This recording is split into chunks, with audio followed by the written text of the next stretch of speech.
السلام عليكم ورحمة الله وبركاته. الحمد لله الذي أحيانا بعدما أماتنا وإليه النشور. أشهد أن لا إله إلا الله له دعوة الحق، حريص عليها وأوجب تبشير بها، ولتكن منكم أمة يدعون إلى الخير ويأمرون بالمعروف وينهون عن المنكر وأولئك هم المفلحون.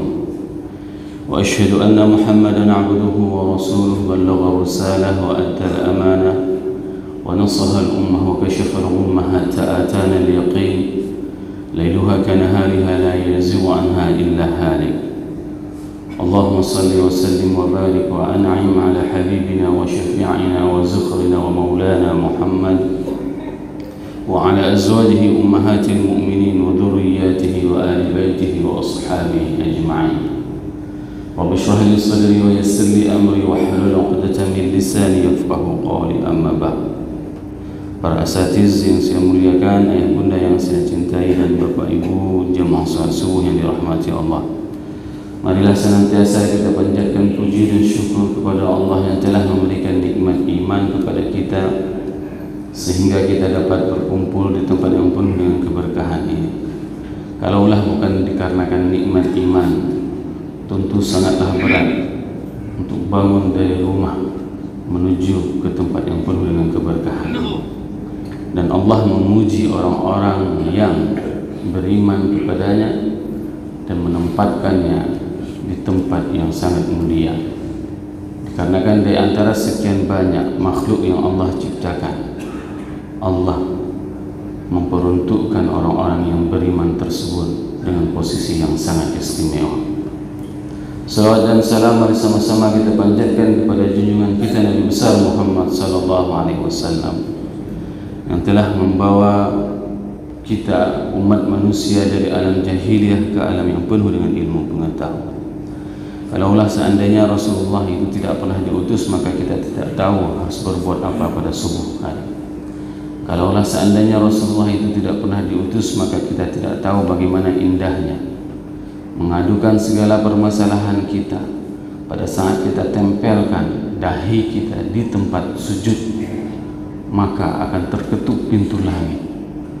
Inilah di antara hikmah yang terbesar yang Allah berikan kepada kita pada saat Allah memilih kita terlahirkan dalam keadaan Islam, dan Allah memberikan kita petunjuk, yaitu baginda Rasulullah sallallahu alaihi wasallam. Bapak Ibu jemaah salat subuh yang dirahmati Allah, dalam beberapa hari ini kita sering mendengar berita tentang bagaimana kejadian di Timur Tengah, dan ini adalah kejadian yang dirasakan oleh saudara-saudara kita di Palestina. Palestina merupakan sebuah tempat yang mempunyai hati bagi umat Islam, karena kan kita akan mempunyai sebuah rasa yang lain pada saat kita teringat dengan Palestina tersebut. Di sana ada sebuah masjid di mana dalam hadis Rasulullah SAW mengatakan, janganlah kalian berlelah-lelah untuk melakukan perjalanan kecuali ke 3 tempat, yaitu Ka'bah, Madinah, dan Baitul Maqdis. Tiga tempat ini merupakan tempat yang memang harus kita kunjungi. Beruntung dan bertuah bagi Bapak Ibu yang sudah pernah berkunjung ke Masjidil Haram di Makkah, ke Masjidil Nabawi di Madinah, dan ke Masjidil Aqsa di Palestina. Ketiga masjid ini merupakan punya hati bagi umat Islam. Kita tidak bisa membatasi dengan sikap tutorial pada saat kita menceritakan tentang keimanan. Iman tersebut tidak ada batas wilayah. Iman tersebut tidak ada batas negara. Iman tersebut akan selalu dirasakan oleh siapapun yang beriman kepada Allah. Maka sangat pilu hati ini apabila kita melihat reruntuhan yang dibombardir oleh orang-orang Israel. Kita tidak tahu bagaimana kalau seandainya ini terjadi sama kita. Mungkin bagi yang pernah merasakan konflik di Aceh, mereka sangat-sangat merasakan bagaimana menderitanya pada saat itu. Tidak bisa keluar malam, tidak bisa bebas melakukan ibadah. Itu baru setingkat itu. Tidak ada pesawat tempur yang melemparkan bom, menjatuhkan bom sehingga satu building itu hancur, luluh lantang. Bayangkan, inilah kondisi saudara-saudara kita di Palestina. Maka oleh sebab itu kita perlu mentadabburi Al-Quran. Agar apa? Agar kita tahu bahwasanya kemenangan yang diraih oleh umat Islam itu bukan dikarenakan kecanggihan teknologi yang kita pakai. Kecanggihan yang hari ini dimiliki oleh orang-orang kafir tersebut itu bisa diterobosi oleh saudara-saudara kita di Gaza. Lihatlah bagaimana roket-roket mereka itu bisa menembus ke wilayah Israel. Pelajarilah dan tadabburilah surat Al-Hasyr, karena surat Al-Hasyr itu merupakan gambaran potret Yahudi baik dulu maupun sampai dengan hari akhir. Kalau kita paham tentang surat Hasyr tersebut, maka tertanam di dalam hati kita sebuah keyakinan bahwasanya yang akan memenangkan saudara-saudara kita di Palestina tersebut adalah keimanan, dan Allah lah yang akan memenangkan. Syekh Muhammad Mutawalli Sya'rawi pada saat membuka tafsir surat Al-Hasyr, beliau menjelaskan bahwasanya di akhir penghujung surat Al-Mumtahinah, Allah menutup surat Al-Mumtahinah itu dengan dua partai, Hizbus Syaitan wa Hizbullah. Ini kondisi surat Al-Mumtahinah. Pada saat diakhiri surat tersebut, maka ada dua partai yang Allah sebutkan, Hizbus Syaitan, partai syaitan, dan partai Allah. Ini menjadi pelajaran penting bagi kita, kemana keberpihakan kita di dalam menjalankan kehidupan ini. Apakah kita condong ke partai syaitan yang membuat semua gerakan ini, kehidupan ini kita mendukung untuk kesuksesan syaitan, atau semua aktivitas yang kita lakukan ini adalah untuk meneruskan orang memuji Allah sampai dengan hari akhir. Ini adalah pilihan. Sehingga pada saat Allah membuka surat Al-Hasyr tersebut, Allah berfirman, A'udzubillahi minasyaitonirrajim, Bismillahirrahmanirrahim. Sabbaha lillahi ma fis samawati wa ma fil ard, wa huwal azizul hakim. Memuji Allah semua yang ada di langit dan semua yang ada di bumi. Uniknya pada saat Allah menyebutkan kata-kata sabbaha lillah, biasanya itu tidak diungkapkan dengan wama, namun ini menunjukkan bagaimana semua penduduk yang ada di langit dengan ungkapan ma fis samawat wa ma fil ard. Kalau kita mentadabburinya, menunjukkan semua yang ada di jagat raya, baik di langit maupun di bumi, semuanya memuji Allah. Inilah yang dinamakan dengan tentara-tentara Allah. Inilah yang dinamakan dengan pasukan-pasukan Allah. Mereka semuanya memuji Allah.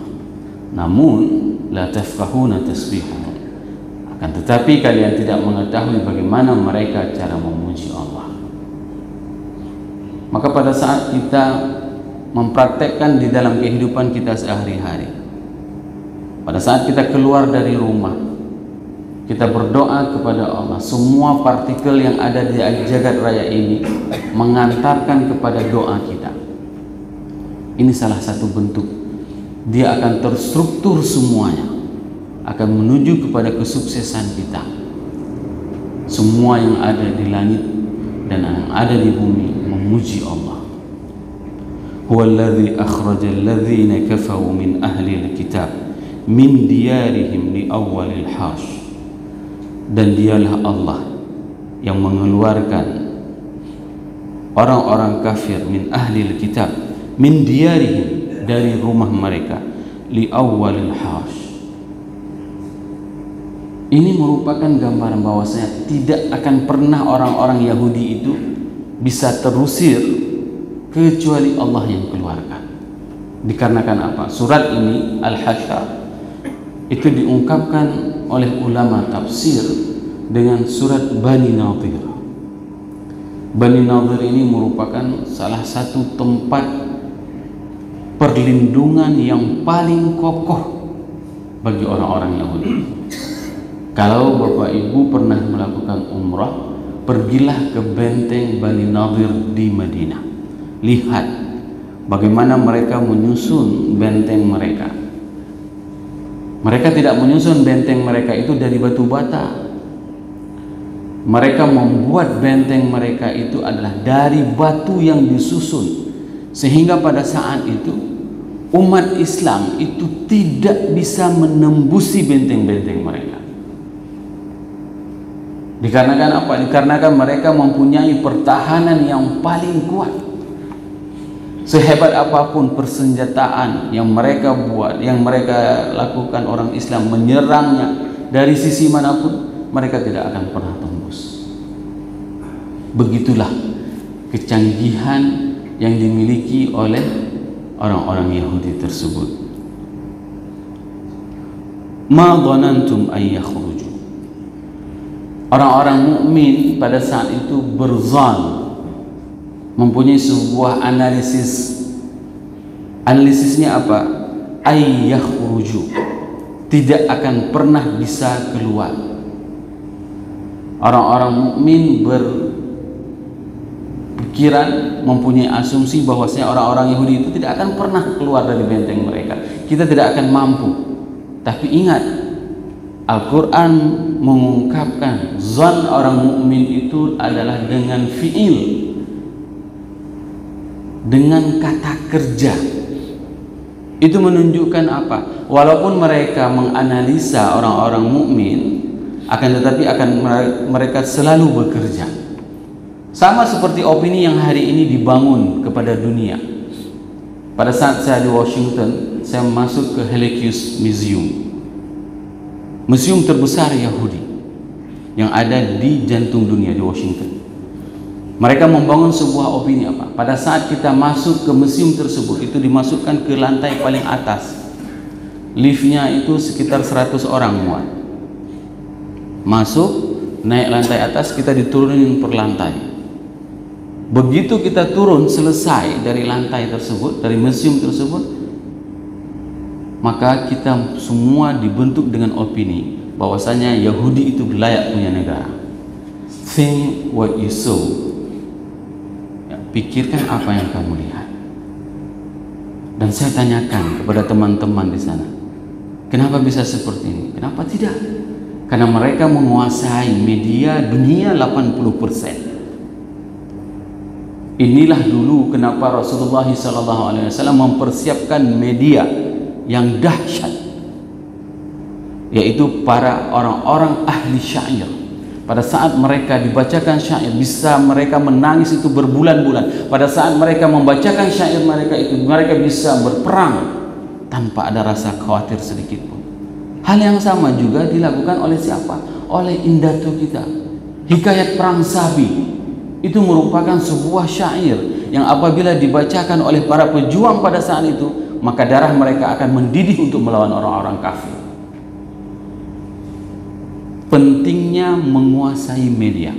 Ini merupakan instrumen yang memang harus kita persiapkan untuk kita lawan mereka. Maka sekarang ada anjuran buat hashtag Save Palestine, Save Gaza. Kenapa? Karena itulah cara bagi kita untuk menakut-nakuti mereka. Bapak Ibu jemaah yang dirahmati Allah, akan tetapi lihatlah bagaimana zannya orang-orang Yahudi tersebut. Wa zannu annahum mani'atuhum husunahum, dan mereka meyakini, berzan, bahwasanya tidak ada yang bisa menembusi benteng mereka. Minallah, bahkan Allah pun tidak bisa menembusi benteng mereka. Coba lihat bagaimana kelewat batasnya orang-orang Yahudi tersebut. Bukan manusia yang tidak bisa menembusi mereka, benteng mereka. Itu anggapan mereka. Tuhan pun tidak bisa menembusi benteng kami. Fa'atahumullahu min haitsu lam yahtasibu, maka Allah mendatangkan kepada mereka dari segi apa yang tidak mereka sangka-sangka. Wa qadhafa fi qulubihim ar-ru'b, dan Allah canamkan di dalam hati mereka rasa takut. Yukhribuna buyutahum, dan sehingga mereka membakar rumah-rumah mereka, bi aidihim, dengan tangan mereka, wa aidil mu'minin, dan tangan mukminin. Fa'tabiru ya ulil absar, hendaklah kalian itu menjadi sebuah perhatian bagi orang-orang yang mempunyai pandangan. Hari ini semua yang disampaikan oleh Allah itu adalah persis Israel itu difasilitasi dengan Iron Dome, sebuah security negara yang tidak akan bisa ditembusi oleh apapun rudal serangan dari atas, sehingga roket-roket yang ditembak itu semua akan dihantam oleh Iron Dome tersebut.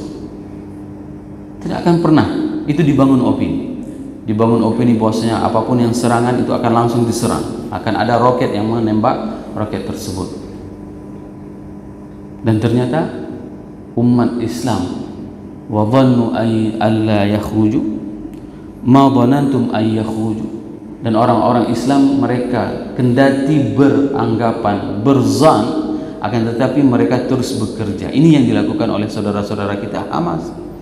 Apa yang mereka lakukan? Mereka menggali dari bawah tanah, menyimpan roket dari bawah tanah, lalu mereka menembak dari jarak yang sangat dekat. Dan mereka tidak pernah membayangkan, intelijen Israel sendiri tidak pernah terbayang bahwasanya mereka akan dihujani dengan ribuan roket tersebut. Ini tidak pernah terbayang oleh mereka. Dan mereka adalah tentara-tentara yang paling penakut.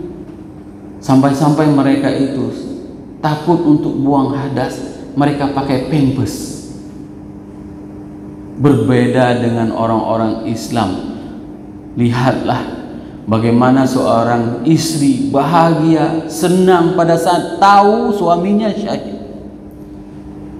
Kenapa? Karena kita adalah kaum yang membeli kematian di jalan Allah, sedangkan mereka itu adalah orang yang takut mati. Ini yang membedakan prinsip dasar.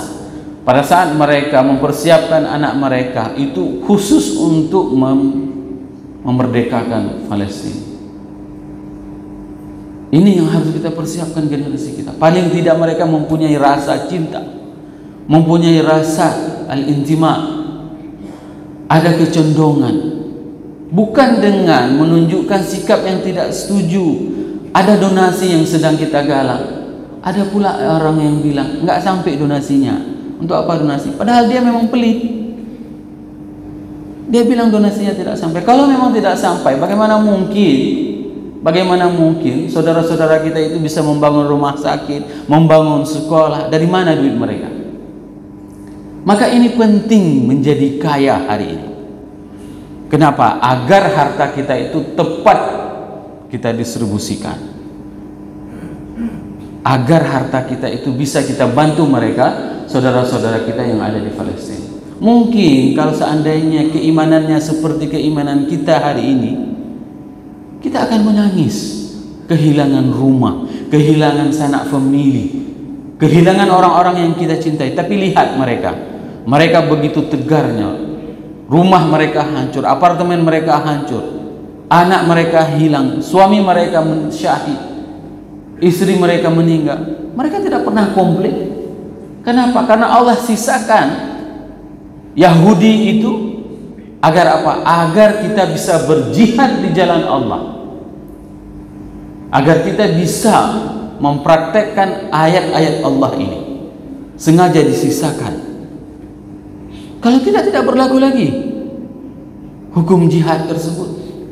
Nah, hari ini kita tidak bisa sampai ke Israel. Dan apabila Bapak Ibu ingin menembus ke sana, sulit, kecuali kita punya jaringan. Bagi mahasiswa itu gampang, karena kita punya teman-teman yang memang satu kuliah dengan mereka. Akan dibawakan dengan jalan-jalan yang bisa menembusi ke Gaza. Ada jalan tikusnya dari Sinai, dan itu dirahasiakan, tidak ada yang tahu. Intel Israel pun tidak ada yang tahu. Begitulah Allah melindungi saudara-saudara kita. Begitulah Allah melindungi orang-orang yang beriman. Hari ini kalau kita tidak bisa ke sana, apa yang bisa kita lakukan? Bantu berapapun. Bantu berapapun. Karena kalau kita ingin melihat bagaimana mereka saling membantu, itu sungguh luar biasa. Saya ingin ceritakan, salah satu kontribusi terbesar itu adalah visa. Hari ini siapa di antara kita yang tidak menggunakan kartu elektronik visa tersebut? ATM ada yang visa, ada yang Sirus, ada yang Master. Visa itu memberikan zakat kepada Israel 2 juta US dollar 1 tahun. 1 tahun 2 juta US dollar dia memberikan zakat ke Israel. Untuk apa? Dibangun semua peralatan teknologi kecanggihan di sana. Boleh dilihat di Israel, pertanian yang paling canggih, teknologi yang paling canggih. Bapak Ibu yang menggunakan smartphone iPhone itu menggunakan chip E14, E14. Itu canggih sekali. Di mana pusatnya? Di Israel. Dihasilkan di mana? Di Israel. Maka hari ini kita perlu mendidik generasi kita yang canggih teknologi, yang kuat imannya, yang hafal Quran, agar apa? Agar kita bisa menakuti-nakuti mereka. Nanti pada saat mereka takut, mereka akan membakar rumah mereka. Dan inilah pertolongan dari Allah. Selama umat Islam jauh dari Allah, maka tidak akan pernah kita bisa menang melawan Yahudi. Karena ini adalah janji Allah. Dan Allah sendiri yang mengatakan, huwallazi akhrajal ladzina kafaru. Dan Allah lah yang mengeluarkan orang-orang kafir, Yahudi tersebut. Dulunya Yerusalem, Baitul Maqdis itu hidupnya damai. Kenapa? Karena yang memimpin itu adalah umat Islam. Yang memimpin itu adalah umat Islam, damai. Boleh dibaca nanti sejarah bagaimana pada saat Salahuddin Al-Ayyubi menguasai Baitul Maqdis. Orang-orang semuanya kepingin pemerintahan ini dikuasai oleh orang-orang Islam. Baca sejarah bagaimana pada saat Umar menaklukkan Baitul Maqdis, para rahib dan rabi semuanya menginginkan bahwasanya yang memimpin mereka itu adalah umat Islam. Kenapa? Karena kita tidak akan pernah menindas orang lain, karena kita tidak akan pernah mengambil hak orang lain. Inilah keistimewaan kenapa kita harus mempunyai kekuasaan, agar semakin banyak orang di atas muka bumi ini yang memuji Allah, agar semakin banyak orang yang di atas muka bumi ini lebih taat kepada Allah dan bertambah keimanannya kepada Allah. Semoga ini menjadi renungan bagi kita semuanya. Jangan pernah berdiri di pihak yang salah, berdirilah di pihak yang benar. Bantulah agama Allah ini sesuai dengan kemampuannya, berapapun kemampuannya. Karena ini penting kesaksian kita nanti di hari akhirat. Pada saat kita akan bertemu dengan Rasul, kita akan mengatakan, wahai Rasulullah, saya dulu ikut mendukung perjuangan di Palestina. Saudara-saudara, jangan sampai kita salah dalam membela. Semoga dua ayat ini menjadi ibrah bagi kita semuanya. Dan surat Al-Hasyr ini memang perlu dibaca dan ditadabburi agar bertambah keimanan kita dan tahu posisi kita sebenarnya harus berada di mana. Semoga dua ayat ini bisa bertambah keimanan kita dan kecintaan kita kepada Allah Subhanahu wa taala dan kepada Rasulullah sallallahu alaihi wasallam. Subhanakallahumma wa bihamdik, asyhadu an la ilaha illa anta, astaghfiruka wa atubu ilaik. Assalamualaikum warahmatullahi wabarakatuh.